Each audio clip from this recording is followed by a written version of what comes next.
இன்றைய தேய்ட்டு மௌஷதத்தின் மூலமாய் கர்த்தர் நமக்கு கொடுக்கிறதான வார்த்தை ஆதியாகமத்தின் புஸ்தகம் 21வது அதிகாரம் 17வது வசனத்தின் முதல் பகுதி. தேவன் பிள்ளையின் சத்தத்தை கேட்டார்.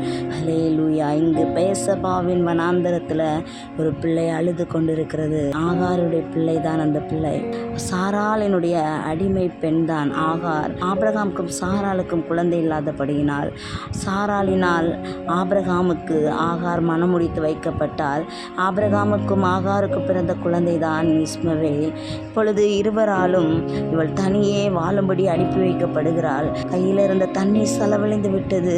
பிள்ளை அழுகிறது. பிள்ளை சாகிறது என்னால் பார்க்க முடியாது என்று அவள் அழும் பொழுதுதான் அவர்கள் பக்கத்திலேயே தேவன் ஒரு நீரூற்றை காண்பித்தார். பிள்ளைக்கு தண்ணீர் குடிக்க கொடுத்து தனிமையாய் கைவிடப்பட்ட நிலையிலே நீங்கள் உங்கள் பிள்ளைகளை அழுது கொண்டிருக்கிறீர்களா? உங்கள் அங்கலாய்ப்பை கர்த்தர் கேட்கிறார். God bless you.